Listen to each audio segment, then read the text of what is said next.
Hey, you're listening to Wrestling Roundup on FreeFM 89.0 and ArrowFM in the Wire Rapper. Once again, I'm Grady, and live on Skype we got Josh. Hey! Sorry for the audio quality again. Last week, this week, and next week, I'm still over in London, so they may be a little rocky. But we're going to power through anyway, and we're going to talk about Raw, as we do every single week. Strowman, Ziggler, McIntyre. They're building their showdown match against The Shield. Yeah, they're planting those seeds of discontent. To be fair, you don't need to plant that many. I feel like it's already a little sapling. I just wonder if maybe they're going to do a little misdirection here and make everybody think it's going to be Dean Ambrose that turns on the Shield. But it's not. It's the Universal Champion that turns on the Shield. Yeah, I've been thinking that too lately. I think Dean is probably the most boring of the options. Seth, I feel like nobody would be expecting. Everyone's counting him out because he already did it once. But I think Roman is definitely the more interesting one, just to see how exactly they would pull it off. So I'm happy to see whoever does it, but I'm definitely with you there on the Roman Reigns might do it. But. Yeah, have Roman reveal that he only was working with the Shield just to protect his own championship. Yeah, it makes a lot of sense. This six-man tag is still rolled up with all of the belts, even though the Shield doesn't have them all.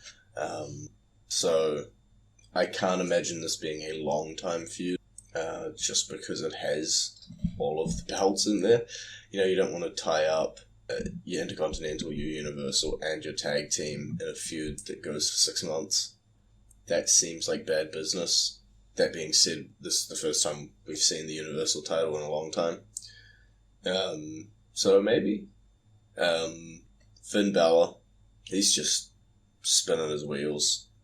It seemed as though when they brought back the Demon that they were going to go that route. Then he had one title match and now he's just sort of beating Jinder.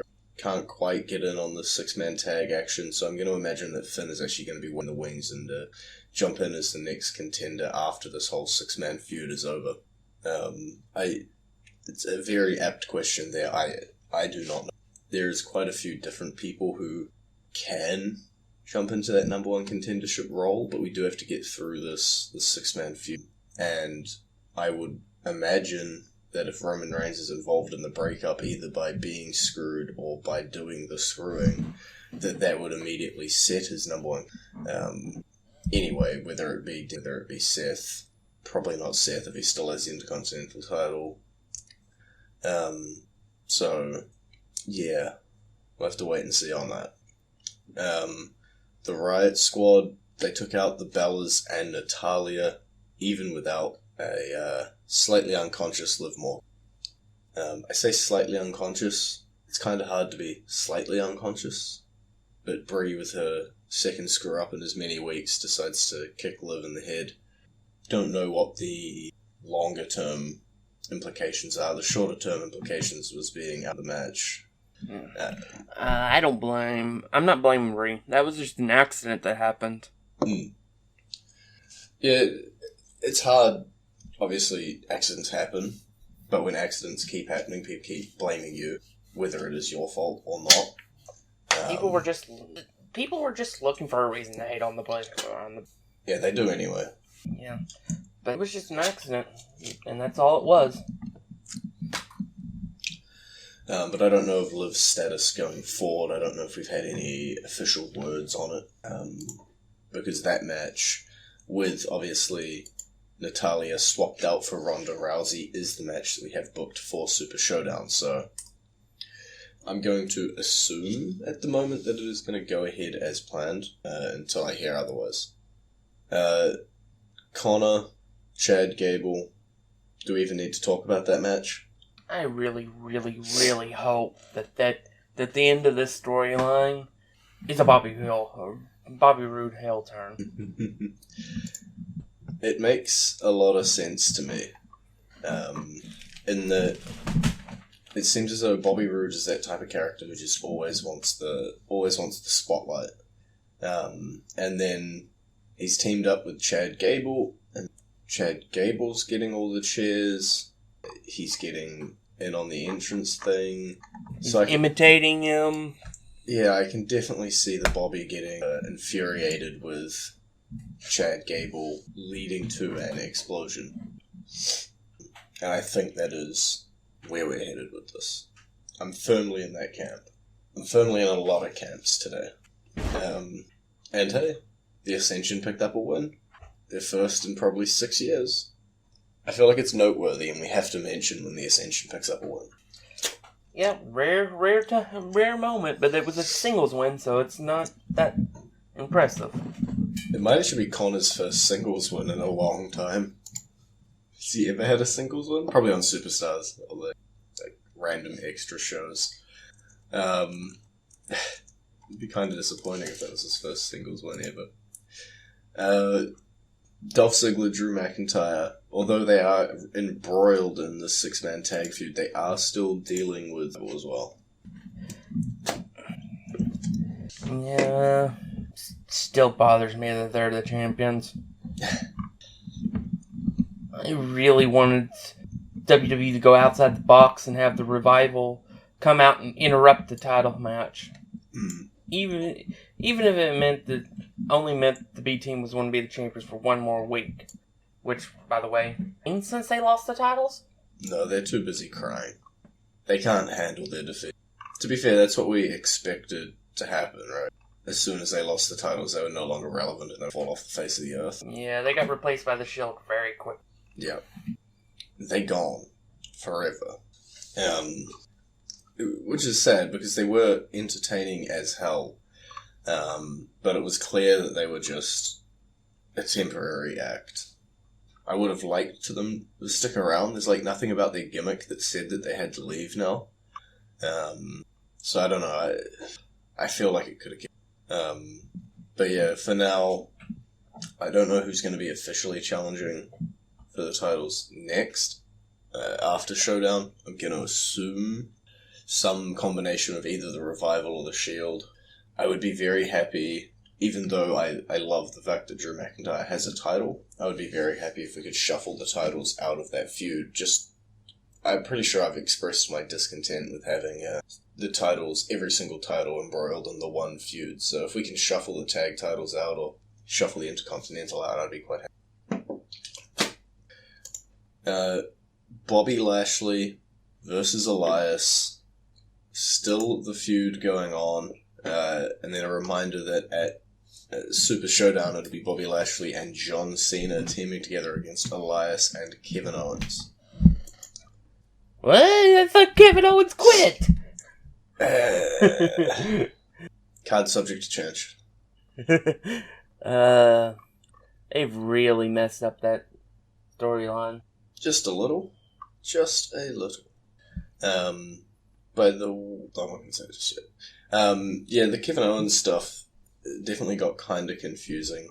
What exactly they were trying to do with him. Yeah. I think they really should have kept him off TV for a few weeks. Wasn't he back the very next week? Yeah, I wouldn't really have had an issue with him coming back to feud with Bobby Lashley. Just not the week after he said he quit. It's almost like they were like, oh, we're going to do this quitting storyline with you.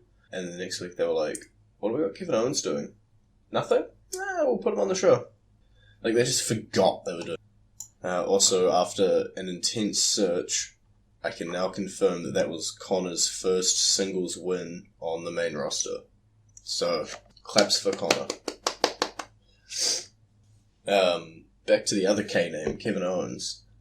Yeah, it was kind of confusing how quickly it was dropped. And because John Cena isn't appearing on the show weekly, now it looks like Bobby Lashley is feuding against Owens and Elias. Because we were in the middle of the Elias feud and Owens is here as well.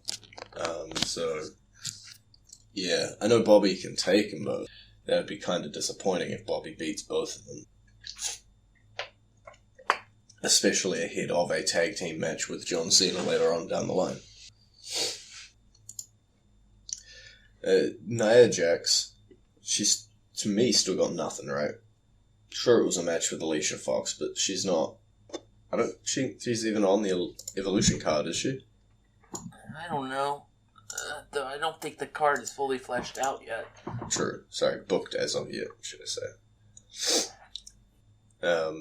Yeah, we'll have to wait and see, but it seems as though there's no feud for Nia just yet. She came off the championship, and she was hot going into it, and then she came off it, and they just dumped a pile of ice water over her head. It's like they gave her a championship reign to insatiate her, and then said, now you're going back to doing nothing. Which is kind of disappointing given the fact that, obviously, they've portrayed her so much now as this monster, and how she's different to everybody else, and that is correct. I would quite like to see her featured more often just because the matchups are so much more different. But obviously we have our Evolution feuds, our big feuds, already set out that we're trying to build towards, which means the women's division is quite abuzz with feuds at the moment. So you're either in a feud or you ain't. And it's fairly obvious when you run across someone who ain't. It's what it is. I feel like we resort back to "it is what it is" as a phrase so often.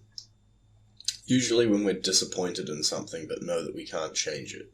And then the final match of the night, I would argue probably match of the night, The Shield versus Baron Corbin and AOP minus their vests.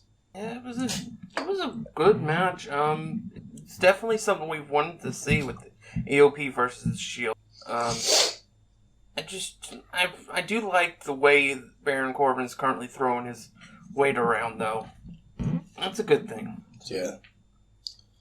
I think we both agreed last week that it was great for the storyline for Baron Corbin to just be inserting himself into stuff. Giving himself opportunities, pretty much anything. Where, if obviously not to the extent, but it is almost the in-character version of pretty much any wrestler in WCW that had pulling power, where the power's just going to his head and he's just putting himself into all of the high-profile storylines. Even though the people in storyline, the fans don't want to see it. In real life, I'm very happy to be seeing it. Still a big fan of Baron Corbin. Still said that since day one. And I feel like every week we're coming up and saying that more people are starting to turn to Baron Corbin, figuring out that he's a good talent. Right, that's what happened this week on Raw, and that means that it is time now to play our entrance theme. And when I asked what entrance theme, and you came back with it this week, I wasn't going to argue, because I'm always happy to play this theme, but I do have to ask, why are we playing Steve Blackman's theme? First thing I thought of. Sometimes there's no reasoning. But you will be listening to Steve Blackman's theme in about, maybe 3 seconds? 2? 1? Right now.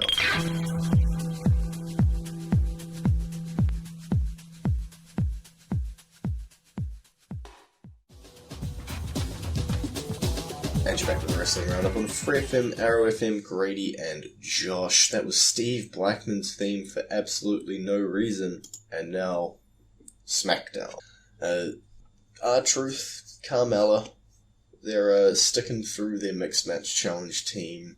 A little bit of on-screen feuding with each other. I still struggle to figure out the Mixed Match Challenge canonicity.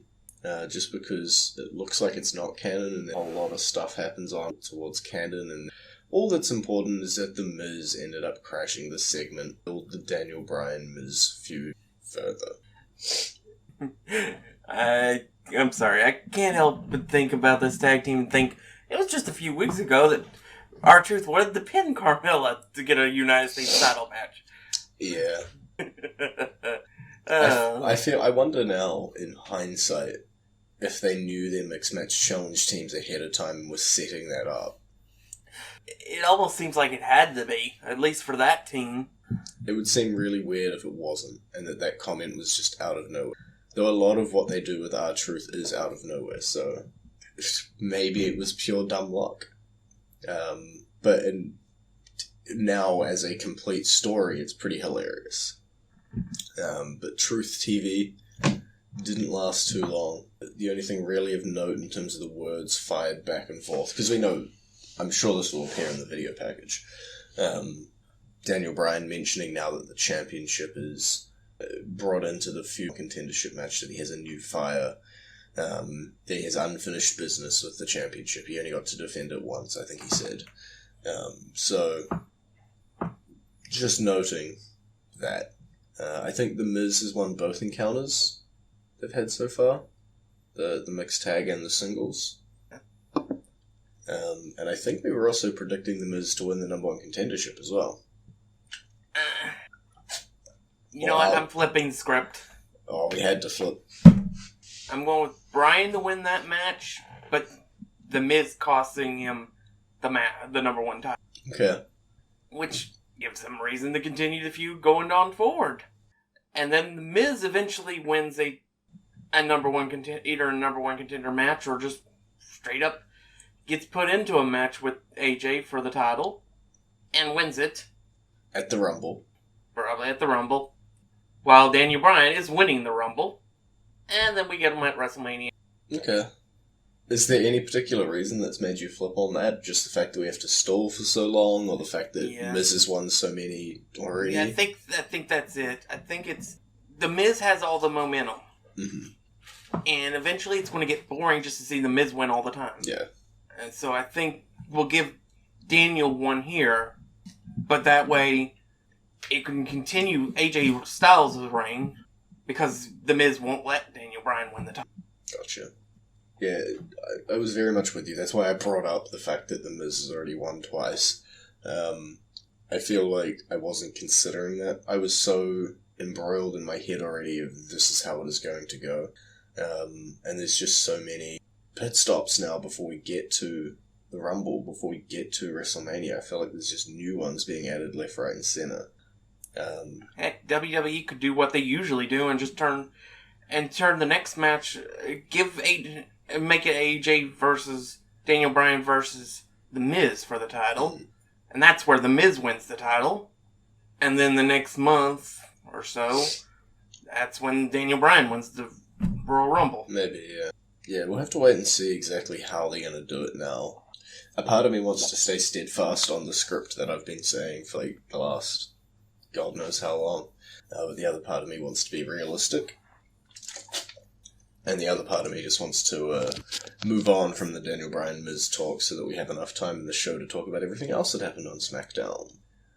Sheamus takes out Big E, second week in a row now that the Bar has, or a member of the Bar has defeated a member of the New Day. How are we going to see new tag champs? The match is booked for Showdown, right? That is a solid yes, the match is booked for Showdown.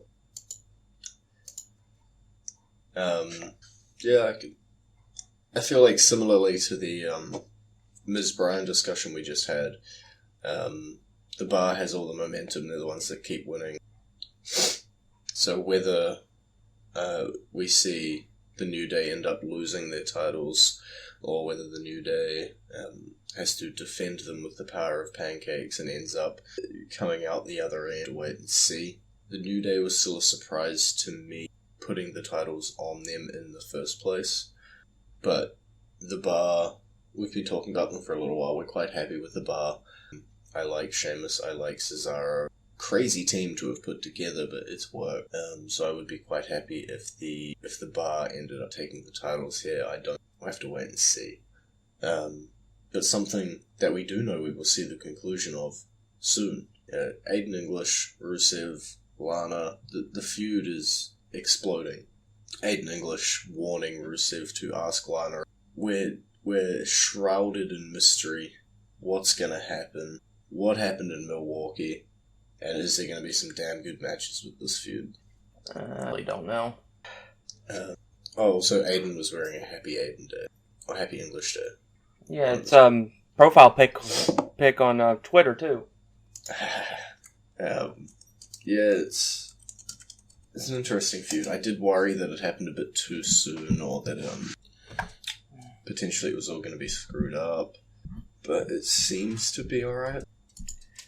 In terms of its getting momentum, it's not just going to be completely forgotten and dropped. So that was the worry.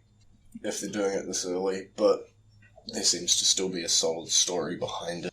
In terms of what Lana did, I'm assuming this is going to be some cheating infidelity type storyline. Previously to this, they had highlighted all times that English and Lana had arguments and cost Rusev matches and that sort of stuff, and that Lana was the one trying to drive a wedge between. So maybe they aren't going to go the obvious cheating route, and they're instead going to go with Lana has been sabotaging Rusev. I don't know. We'll have to wait and see, presumably next week. I don't believe either of these guys are booked for Showdown. Skimming the card, I don't see them here, so I'm going to say no, they're not booked for Showdown, so we can stall out there for a bit longer. Because obviously not going to be booked for Evolution either, so that would put Crown Jewels as their next. Crown Jewel as their next pay-per-view opportunity, but this also stinks of the kind of feud that's not going to get the pay-per-view time, and may just be a pre-show feud, sadly. Still love both guys to death. Asuka and Naomi, not much to mention other than the fact that they're teaming up a little bit before their Super Showdown match, just so it doesn't look too crazy of appearing there. I'd still hope they're going to lose to the Iconics, I'm sure they won't. Ty Dillinger, Shinsuke Nakamura, a bit of a match you didn't expect, but you got. Yeah, who really knows? Who really knows? The thing here to me that was interesting, obviously the match ending in disqualification because Randy Orton interferes, is now this is the second time that Randy Orton has attacked people who have been challenging Shinsuke Nakamura. Mm. He had a full feud with Jeff Hardy, he's attacked Ty Dillon, and he's just sort of lingering. Real confusing, and I'm wondering if this is another aspect of life and seeing what we're going. Because I don't recall, has Randy Orton attacked Shinsuke or made any violent threats towards Shinsuke at all? I can't recall him doing it, so I don't know. It's definitely interesting. I don't even recall him challenging for the title, but that might just be... I may get mixed up because we constantly thought that it was going to be a triple threat match with Jeff or some combination of that, but it felt like it was always either Jeff versus Nakamura or Randy Orton versus Jeff. And Randy Orton's motives are also quite thin on the ground as well, saying just that he hates the 10 chance. So, I don't know. Either it's a coincidence, and he's just attacking things that fans love, Jeff Hardy, Ty Dillinger, should I say, the 10 chant, or he is purposefully targeting people going after Shinsuke. Both of which are cool, but I would like to see the Shinsuke one play out. Just want to see where that's going. Yeah, I don't know. It's just, this is just one really confusing heel turn for Randy Orton. I'm not sure they actually know. That means it could either be brilliant or really bad. Yeah. I want to see where it's going. But I'm with you. I don't know if that's because they're confused and they're just sort of crossing their fingers and throwing poop at all. The final feud, just before we run out of time, Samoa Joe, AJ Styles, she is heating up. They were meant to have a contract signing, and instead Samoa Joe shows up at AJ Styles with a little dolly for his child, and proclaims Daddy's home before we fade to black for the night. Oh god, this is gonna be... This reminds me of when Triple H went to Randy Orton's house and threw him out the front door. Yeah. There's been a few home invasions in WWE history. The most famous would be Pillman's Got a Gun. Yeah. This one was less, I guess, of a home invasion. But it's interesting. It's must see. Yeah. And much like Ms. Bryan, which is personal, but it's sort of personal professional, I guess more. This is just personal 1,000 times. Like, everything Joe is doing should be illegal, except that it's wrestling. And I think it really helps that they actually are, like, best friends, so it helps them with their chemistry, it helps them with coming up with ideas for this feud and stuff. Yeah, it's been insane. We know it's going to ride out to Showdown. Obviously, with a no count out new match there, should be brutal. Don't know whether it'll ride out till Survivor Series. We may be pushing it. Yeah. Honestly, I don't think Survivor Series would be included because I kind of expect the precedents from last year, and I would totally not have a problem with seeing AJ Styles versus Roman Reigns, Universal Champion versus the WWE Champion. Sure. I have no problem with that. So I kind of expect the feud end at, if it doesn't end here, it ends at Crown Jewel. Mm-hmm. Crown Jewel is still a bit of a mystery at the moment in terms of what it will. In all honesty, that's when I would expect the winner of Miz Daniel Bryan to face AJ Styles. So I expect this feud. Okay. With AJ Styles holding the title, I assume. Alright, well, that's all we got time for this week. It's been great talking to you. Bye-bye. You can visit our Facebook page, facebook.com/WrestlingRadio, Twitter page, twitter.com/WrestlingRadio, and we'll see you next week with the Super Showdown Rundown Preview, whatever we want to call it. From the look on their face, it's like the prize right in front of my eyes, taking the sky's the limit, got no time.